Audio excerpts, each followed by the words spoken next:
And we are live. Good evening, crypto warriors, and welcome back to the Gem and the Crypto episode 419. Today is Tuesday, June 25th, and I'm King. And I'm Bitcoin Zay, and we're here to bridge the gap between cryptocurrency and the community Monday through Friday at 3-ish. And of course, I had the other video in the background to add some distortion. Way to start it off. Today, a lot of good stories. We're going to be covering of course, hotels.com giving out Bitcoin for rewards. Walmart in China will join with VeChain store blockchain. Minnesota House bill aims to outlaw crypto donations. CFTC approves Ledger X to settle futures with real Bitcoin. And North America's largest solar Bitcoin mining farm is coming to California, Hotel California. But first, do we have a crypto coin winner? We do not have a crypto coin winner from yesterday. Went solo, didn't have a question, but we will have a crypto coin winner today, so stay tuned. Here we go. What's going on? Antonio from UK, Will, Ariel Walker, Cornelius Broadknox, Tony Nolly, Richard Terween. Thanks, Antonio. Appreciate that. Oh, I love it. Looking like I'm on a Caribbean island. That's hilarious. Bitcoin Day, how are we looking for the price today?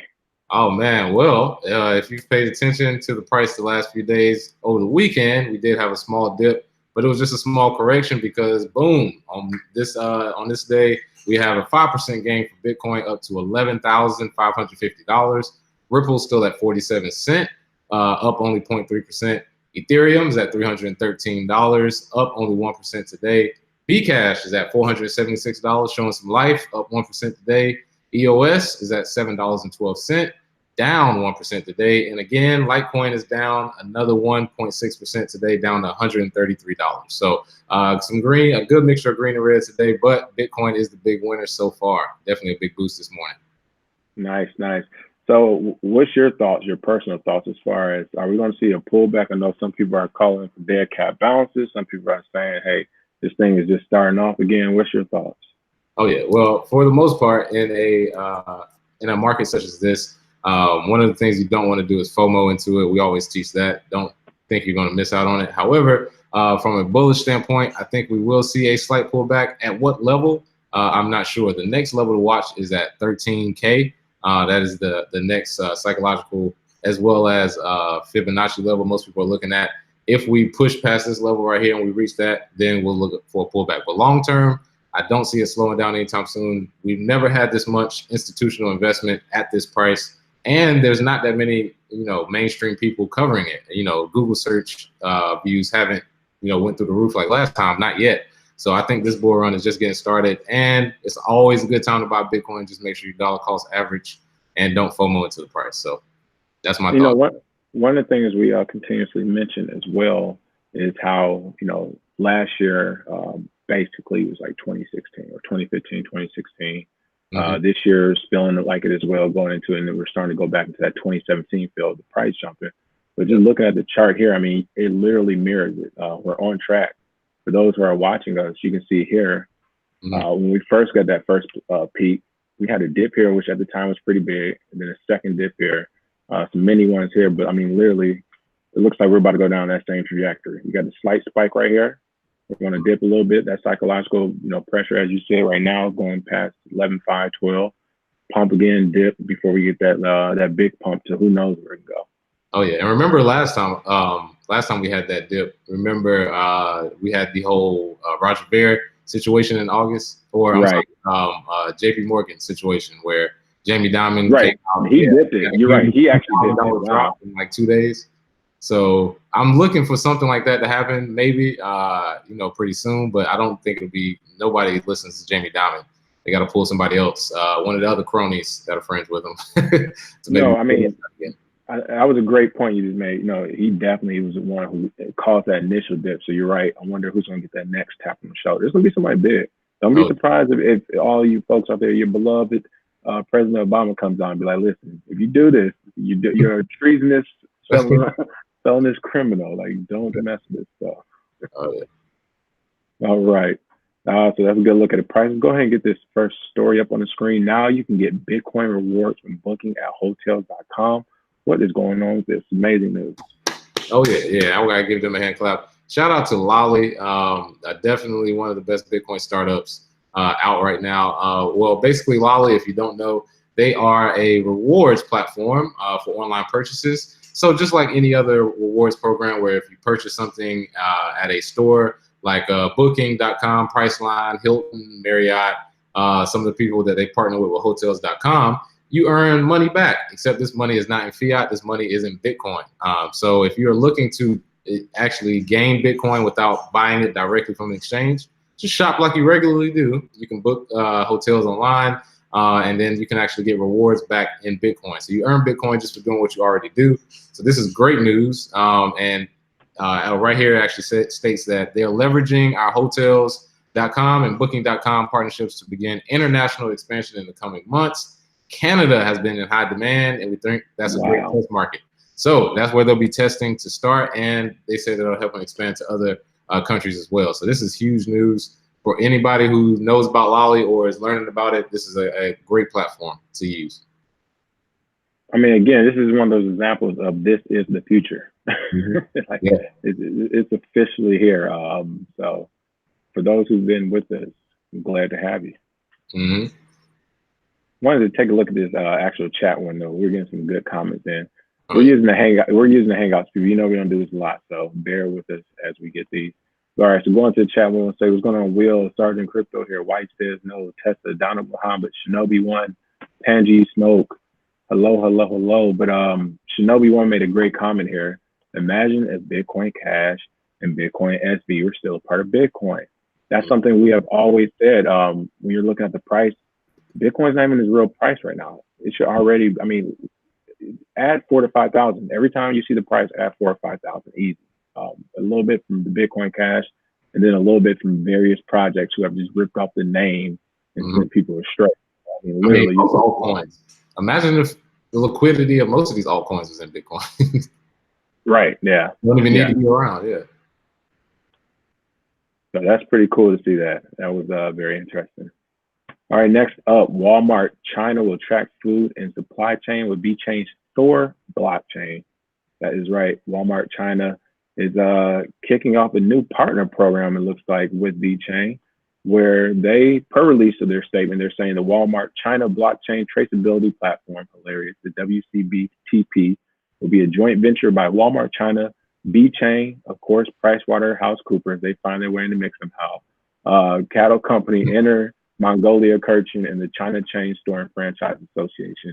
WCBTP has been reportedly announced at the 2019 China Product Safety Publicity Week Traceability System Construction Seminar, jointly organized by Walmart China and the CCFA in Beijing. What does all of this mean?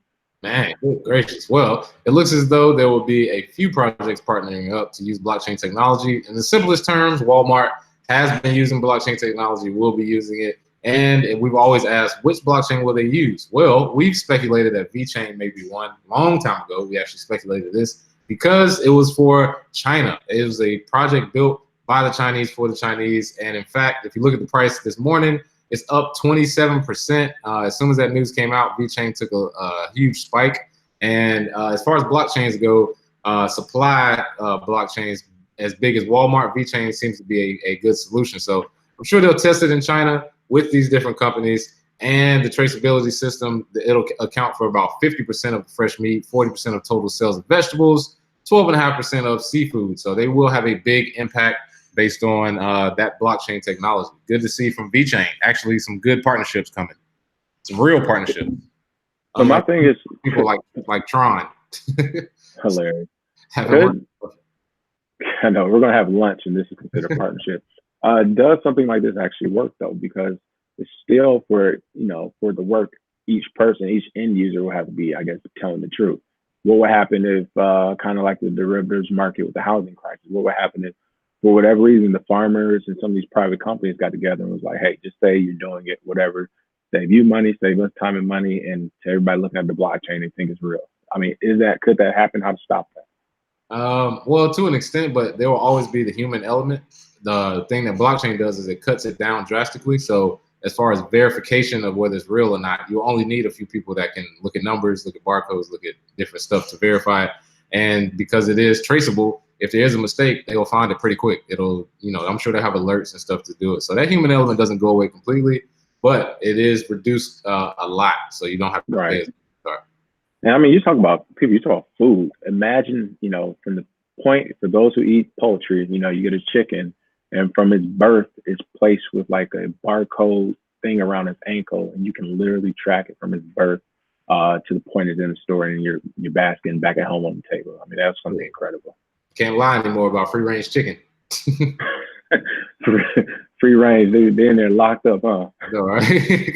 These some jailbirds. What you talking about, man? Hilarious. Free chickens, everybody. Oh, all right, Minnesota House bill aims to outlaw cryptocurrency donations. That is right. You heard it. A Minnesota House bill aims to outlaw crypto donations. What is going on with this story and why? Oh, man. Well, good old Minnesota. That isn't good for really anything except for Prince. Minnesota House Bill 2884, introduced by Representative Rick Hansen, Representative Jamie Becker, Representative Raymond Den, and Representative Peter Fisher. They want to outlaw any source of contribution or donation of any digital unit of exchange, including but not limited to Bitcoin, that is not backed by a government-issued legal tender. So basically what they're saying is this tender is not of the U.S., it's not from the U.S., so it shouldn't be able to support U.S. candidates. The problem with that would be is if you start outlawing it here for a donation for crypto, people are going to do it underground anyway. So I figured, hey, if you're going to have crypto donations anyway, because I'm sure there's a lot of politicians that's accepting crypto, they're just not putting it in the news. If you put it in public, though, then you know you may have more of a open system. But they're coming out full saying, hey, any individual political fund that does it, they're basically saying that you'll get a penalty. The penalty isn't much, $3,000. But any person who knowingly accepts this digital unit of exchange is in violation and guilty of a felony. They are giving out felonies for this. So donations in different states are fine, but apparently in Minnesota, they don't want it to be legal. So just to make sure I have this correct right now where we're at, because again, people, today is Tuesday. And again, we tell you these things come out Wednesday mornings, Fridays, Tuesday nights, most random times, right? But what I'm hearing is it's a felony to donate crypto to a political candidate, right? You go to prison with murderers and all these other crazy people. So that must mean you can't tax it. Like, what are we doing? I mean, come on, make your mind. It's a felony donate because it's not real. It's not backed by the government. But you want to tax it. I'm kind of confused again now. So this is my point to those who watch and listen to it. It's like, already we're still having these discussions and the price is back at 11,500. They won't decide on these things until the price is at 50 to 100,000. You have no chance entering the market as a big player. Then they're going to tell you, okay, now it's legal and you guys can do these things we allow you to do. So yeah, you know, to keep in mind. You know what's going to happen. And Sergeant Crypto, he actually stated Andrew Yang is accepting Bitcoin. Yeah, and it actually states in the article as well. The first candidate to accept, Andrew Hemingway, took donations in 2014, and it appears Andrew Yang is accepting crypto donations. So this may be a play to sort of pick the sort of candidates they want. They don't want candidates who accept crypto to come in and then be like, hold up, he was accepting all this crypto all this time, and he was able to circumvent, you know, the fiat portion. Because what if there's a politician that's like, hey, I'm gonna do everything I can to create a great crypto community in America, and we're gonna have regulations that are self-regulated, this and that. That'll really mess up a lot of people in government. So this may be an early play to try and discourage crypto donations. But you know, I don't think it'll work. I don't know if it'll stop anybody long term. Yeah, Sergeant Crypto said they need to get down today for sure. Yeah. Son of Malik Howard, welcome. All right, CFTC approves Ledger X to settle futures in real Bitcoin. That is right. No more giving you back USD when you want the underlying asset, and the agency themselves keeps it all. Looks like they have to share the welfare. What is going on with this story? Oh yeah, well, like you said, unlike the cash settled Bitcoin futures from like CME, CBOE, they will be able to actually deliver in physical Bitcoin. And this is actually something other firms have done as well, such as Bakkt, CX, and ErisX, which they're planning to enter the market soon. But they can not only list these Bitcoin futures contracts, but they can offer its products to retail clients, not just institutional ones. So that kind of opens the market up from just institutionals, because, you know, they always give them the first bid. Then they're like, oh yeah, all the brokies can come in now. And they bring in the retail clients and they say, hey, yeah, well, you want to get into the market, come on in. So it is good that LeisureX, you know, applied for it in 2018 and they got it within about 6 months, 7 months. So pretty good to see the turnaround there, because, you know, stuff like Back to some of these other projects have taken a year or two to even get traction, and LeisureX is pushing forward. So shout out to them. There you go. Good to see that. All right. North America's largest solar Bitcoin mining farm is coming to California. That is right. Hotel California. We get it all. California-based mining company Pluton Mining will build North America's largest solar-powered Bitcoin mining farm. The company confirmed in the press release on June 25th. Pluton, which is a subsidiary of Pluton Group Holdings, said the site in western Mojave will feature around 49 acres of solar panels generating 10 to 13 megawatts of electricity daily. This is, I mean, pretty interesting. I haven't looked up the company, so I can't say if they're actually, this is a slightly sponsored article, we're going to find out, or if they actually have the capability to do this, but nonetheless, it is a interesting thing to go after. Oh, yeah.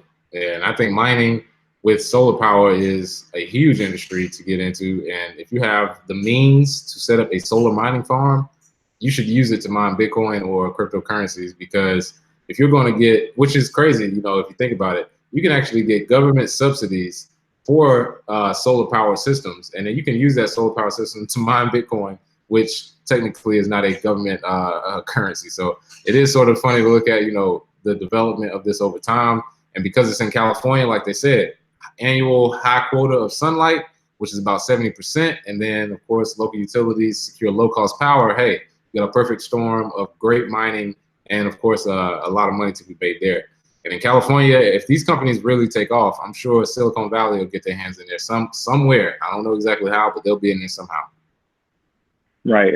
Kind of piggyback on what you said, you know, the high annual quota of sunlight, 70% people.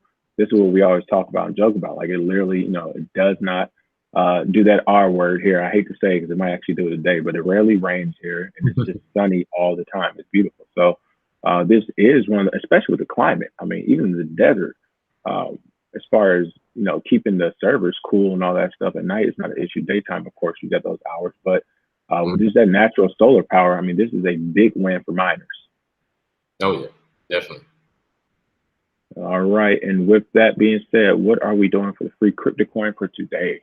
Oh, yeah. So for our free crypto coin today, I want to encourage everybody to use Lolly, but also comment on how you feel about Lolly partnering with hotels.com. Will you use it? Will you get rewards back for it? Will you use it for the other services that they provide, like Target and some of the other shops, Home Depot, that they offer as well? Let us know what you think about Lolly. Try it out. We should have them on for the interview one day. We should look them up, Kings, for an interview. But great guys over there. Let us know what you think. Put your crypto coin address, and we'll send those free coins. All right. Last couple of Sergeant Crypto say, who's going to be the first group to hack them? The CIA, FBI, NSA, or Anonymous? Hilarious. What if we find out they're all the same people? I got my money on all of them being somehow affiliated with it. Right. Malik Howard said, what's up with the ESPN/news type crypto price ticker run across the bottom of the screen during live?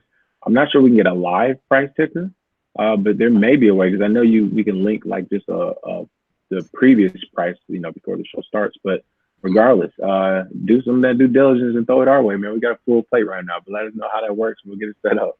Oh, yeah. And last but not least, Don Muhammad said, I think it's time to do another show to update the people that we gave everyone good and accurate information. Hey, I mean, as a team, we're going 3 years strong. So for those who, you know, who didn't listen back in 2016 or 2017, I guess this third time will be a charm. So it's going to be, you're right, it's going to be pretty funny to look at it as we go through another. I mean, we're already getting a call. You know, we're getting people calling us up on the weekends, and it's like, yep, we've been showing you guys for like the last 3 years already, but cool. So it'll be interesting to see what happens next, right? Oh, yeah. Other than that, that is our show. Thanks for watching, and we will see you all tomorrow. Cheers. Cheers.